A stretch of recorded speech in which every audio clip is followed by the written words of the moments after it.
어둑해진 도시의 거리에 당당하고 으슥한 몸짓의 한 경찰관이 순찰을 하고 있었다. 그런 그의 행동은 주변 사람들을 의식하는 것이 아니라 자신의 일상적 습관인 듯 보였다.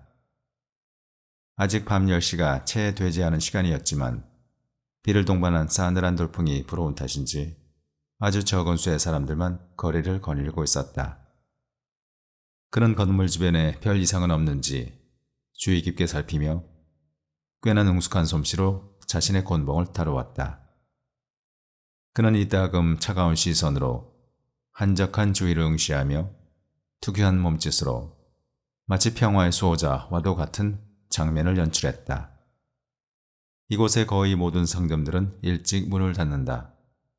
밤새워 영업하는 몇몇 담배가게와 음식점들의 불빛만 희미하게 비칠 뿐 대부분의 상점들은 이미 닫혀 있었다. 어느 블록의 중간쯤 다다랐을 때 그 경찰관이 순간 걸음을 늦추며 천천히 걷기 시작했다. 어둑해진 철물 전문가의 한 남자가 불이 붙지 않은 시가를 물고 기대어 서 있었던 것이다. 경찰관이 다가서자 그가 서둘러 반응하며 말했다. 여긴 아무 일 없습니다, 경관님. 안심시키듯 그가 말했다. 전 그냥 20년 전에 약속했던 한 친구를 기다리고 있을 뿐입니다. 경관님께 다소 이상하게 들릴 수도 있겠습니다만 사실인지 확인을 원하신다면 제가 설명을 해드리죠. 오래전 바로 이곳에 빅조브레디라는 레스토랑이 있었습니다. 아, 네. 5년 전까지만 해도 있었죠. 그 당시에 철거되었고요. 경찰관이 말했다. 문가에 서 있던 그 남자가 성냥을 그어 물고 있던 시가에 불을 붙였다. 그 성냥 불빛은 그의 오른쪽 눈썹 부근에 작고 흰 흉터와 창백하고 날카로운 눈을 가진 사각턱의 얼굴을 비추어 주었다. 그의 스카프 핀은 큼지막한 다이아몬드로 되어 있었는데 독특하면서도 조화롭게 자리하고 있었다. 꼭 20년 전에 오늘 밤이었습니다. 이곳 빅조블에 대해서 제일 친한 친구이자 가장 훌륭한 녀석인 지미 웰스와 함께 저녁 식사를 했었죠. 우리는 마치 다정한 형제처럼 이곳 뉴욕에서 함께 자랐습니다. 그때 지미는 20살이었고 저는 18살이었습니다. 다음 날 아침이면 저는 돈을 벌기 위해 서부로 떠나기로 되어 있었죠. 당시 지미는 뉴욕에서 벗어나길 원하지 않았습니다. 아마 경관님도 지미를 뉴욕 밖으로 내보내진 못할 겁니다. 그 친구는 이것을 세상에서 하나뿐인 삶의 터전이라고 생각하고 있으니까요. 아무튼 그날 밤 그곳에서 만났던 그 시간으로부터 꼭 20년 후가 되면 서로의 여건이 어떻든 사는 지역이 어디가 됐든 다시 만날 것을 약속했습니다. 우리는 20년 후에 어떤 사람이 되어 있어도 각자의 운명을 개척해 나가며 돈도 어느 정도는 벌 것이라고 생각했었지요. 아주 흥미로운 말씀이네요. 경찰관이 말했다. 그래도 제가 보기엔 그 이후로 너무 많은 세월이 흐르지 않았나 생각이 드는군요. 서부로 떠난 후로 친구의 소식을 들은 적은 없었나요? 경찰관이 물었다. 한동안은 편지왕래가 있었죠. 그가 말했다. 하지만 1, 2년 후엔 서로의 연락이 끊기고 말았습니다. 아시겠지만 서부는 아주 광활한 지역이고 저는 그곳에서 아주 바쁜 나날을 보냈습니다. 하지만 아직 그 친구가 살아있다면 진실되고 든든한 버팀목이 되어준 친구였기에 꼭 와줄 것을 믿고 있습니다. 절대로 잊지 않을 거예요. 전 여기에 서 있기 위해 1000마일을 달려왔고 나의 소중한 옛 친구가 와준다면 그것만으로도 아주 가치 있는 일이 되겠죠. 그 남자는 자신의 품에서 무언가를 꺼내어 유심히 보았다.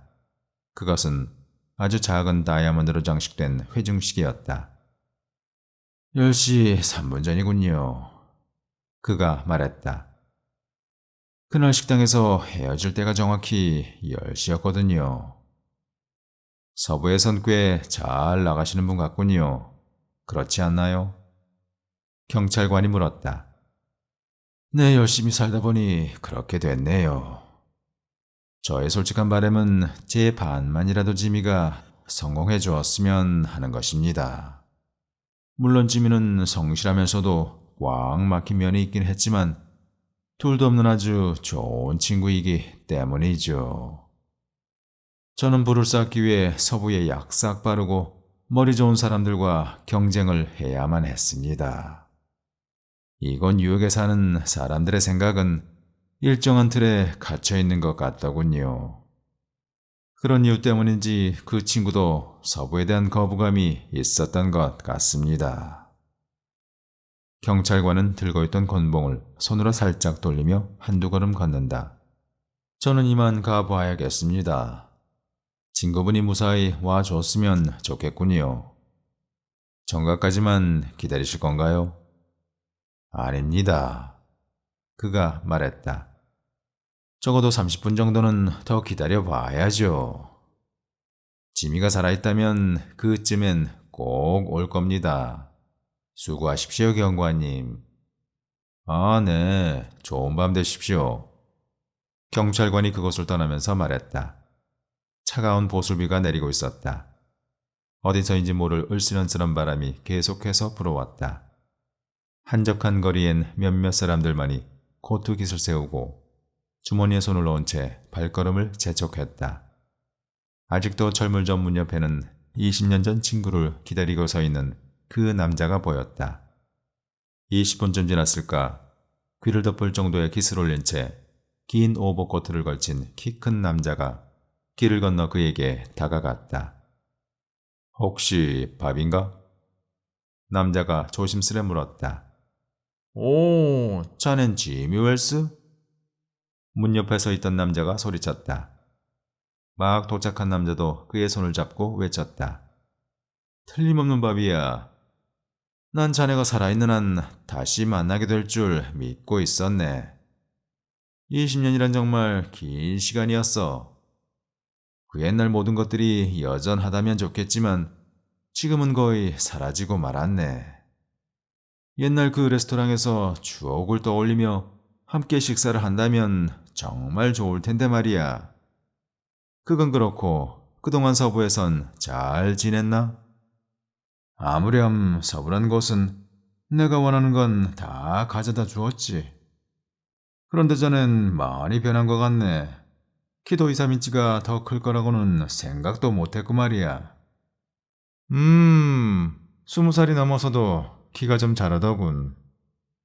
뉴욕에서 일은 잘 되고 있나 지미? 뭐 그냥 시청의 한 부서에 근무하고 있다네. 이보게 봐. 내가 아는 곳이 있는데 우리 거기서 지난 날을 회상해보지 않겠나? 두 남자는 서로의 팔짱을 낀 채 걷기 시작했다. 서부에서 온 남자는 한껏 부풀어오른 자부심으로 그동안의 경험담을 자랑하듯 늘어놓기 시작했다. 코트깃의 얼굴을 파묻은 그 남자는 아주 흥미로운 듯 관심있게 듣고 있었다. 어느 골목의 모퉁이에 이르자 한 약국의 밝은 전등 불빛이 두 사람을 비추어 주었다. 그들은 동시에 서로의 얼굴을 바라보았다. 그리고는 서부의 남자가 흠칫 놀라며 멈추더니 이내 팔짱을 풀었다. 자넨 지미가 아니야. 그가 날카롭게 말했다. 20년의 세월이 아무리 길다 해도 뾰족했던 코를 납작하게 만들 순 없지. 하지만 20년 세월은 선했던 사람을 악하게 만들기도 하지. 자넨 10여 분간 체포되어 있었다네 봐. 우리는 시카고 측으로부터 자네가 이쪽으로 올 수도 있다는 연락을 받았지. 이젠 조용히 가는 게 좋을 것 같네. 아 참, 웰스 경관이 자네에게 전하고 싶다는 쪽지가 있는데 경찰서로 가기 전에 한번 읽어보게. 여기 창문 옆 불빛에서 보는 게 좋겠군. 서부에서 온 남자는 건네받은 메모지를 펼쳐보았다. 처음엔 담담한 듯 보였으나 메모를 거의 읽을 무렵에는 그의 손끝이 점점 떨려오는 걸 느낄 수 있었다. 메모에는 아주 짧은 글이 적혀 있었다. 빠, 나도 정각에 약속한 장소에 갔었네. 그런데 자네가 물고 있던 시가에 성냥불을 붙이는 순간 시카고 당국이 수배하던 자가 바로 자네임을 알았네. 하지만 나는 도저히 자네를 체포할 수가 없어서 사복을 입은 동료에게 부탁을 했다네. 지미가